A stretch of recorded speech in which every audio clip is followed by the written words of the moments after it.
So today we come to find out that Rob Pelinka, okay, finished 7th in Executive of the Year voting. Your thoughts? I understand it. I understand why he finished 7th. Because I think this. By the way, Lawrence Frank was first. Lawrence, his crosstown counterpart, Lawrence Frank. And I get it. I mean, I know why. Now, this award is based on new acquisitions. I think that's the way they look at it. What have you done? Not that, hey, you put together a great team and look what they've accomplished. It's pretty much what did you do new? So what Lawrence Frank did, I guess, he gets credit for this. It's pretty funny because he had nothing to do with it. He gets credit for bringing in Kawhi Leonard and Paul George. And you know, like players, it's not executives, and sometimes it's coaches, and Doc Rivers was there, but Kawhi Leonard wanted to play in Los Angeles. He wanted to play for the Clippers, and he wanted Paul George to come along. So Lawrence Frank was in position. He had to make that happen.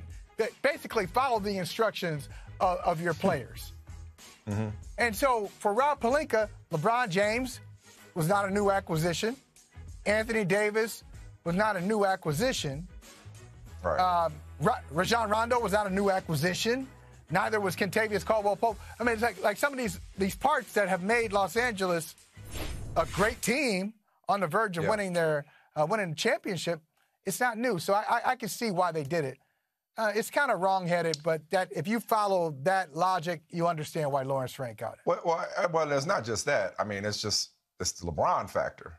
You know, I mean, you get LeBron to come to your team. You know, how hard is it to be an executive when you got LeBron? Like, nobody really gets credit either as a coach or an executive when you got LeBron James because, and rightfully so, and I don't mean this to dismiss the contributions of anybody else, and you talked about this when you compared him to other great players throughout history. I mean, he is, in many respects, a coach and GM in his own right from his position as a player. I thought the second place finisher, though, was 41 total points, was my executive of the year. For all the reasons you talked about when the Clippers were collapsing. Sam Presti. Sam Presti's the guy. Sam Presti's the guy.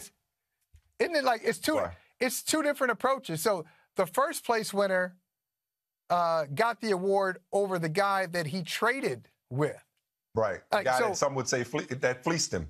The guy that fleeced him, some would say, you would say that. And I think there's right? no question, second place. Mike, if they don't win it next year, it is one of the biggest steals in NBA history if they don't win it. And I know that's unfair, but that's the reality. You make this trade because you're trying to win a championship. But if they come into LA for 2 years and then leave without a championship, and all your picks and your swaps went to Oklahoma City, and your whole future who still made the playoffs? Who still made the playoffs? Right.